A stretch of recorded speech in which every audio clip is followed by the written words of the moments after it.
Okay, so I have been to both Israel and Palestine. I wouldn't say I went there for a couple of days or weeks. I would say I lived in the West Bank. I was there for months. I lived in the homes of Israelis and I lived in the homes of Palestinians. And every time that I try to make a video or say something, I like completely delete it because I feel like nothing I can say, like I have no words. I interviewed both Israelis and Palestinians, and you can see my work on my page. And if I find it so difficult to talk, so it shocks me when I open this app and I see white people lecturing the children of colonization, the children of apartheid, the children of slavery, that, you know, this is such a complex issue and, you know, we have no right to talk about it. As if this is the first time that we have ever seen this. We are literally watching genocide happen live on television. We're being gaslit in ways that I cannot even comprehend.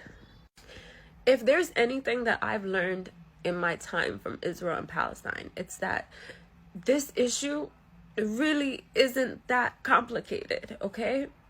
On the one hand, you have Palestinians who simply want to be free. They want to live. They want to live on the land. They want to be treated like a human being. They want dignity. And if you ask them to show you where their ancestors are buried for hundreds of generations, they can point and show you where their ancestors are scattered. And they have the keys to their homes that they lost, that settlers joyfully get to live in. And on the other side, you have Israelis who will tell you that God gave them this land. That is their belief.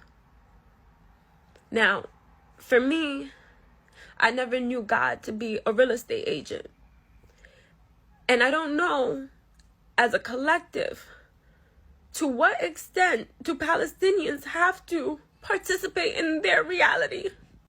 We are watching Palestinians in Gaza be bombed to death, okay?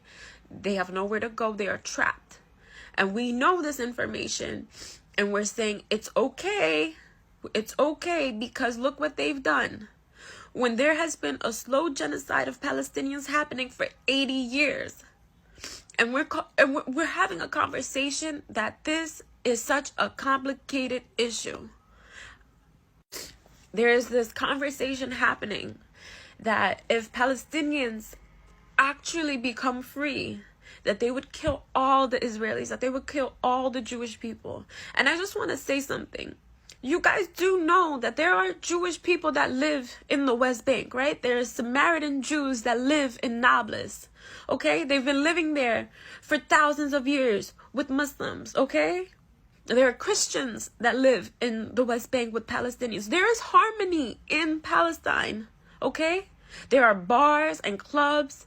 Like this idea that, you know, Palestinians are you know, Islamic and they're these fundamentalists, and it's like, you do know right now you can get a beer in a mullah, you can go dance if you want. Like this idea that, you know, Palestinians will inflict horror on Israelis and Jews if they are free, it is a myth, it is a lie, and it is a rhetoric we've heard too many times before.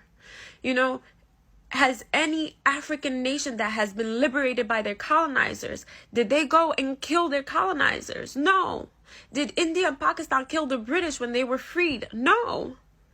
Did Bangladesh kill Pakistanis when they were liberated? No. This idea that people of color are inherently violent, that if we are free, that we would cause chaos. And we have never been the ones to cause chaos. And I need people to understand that this is a myth, it is a lie, and at its core, it is racism.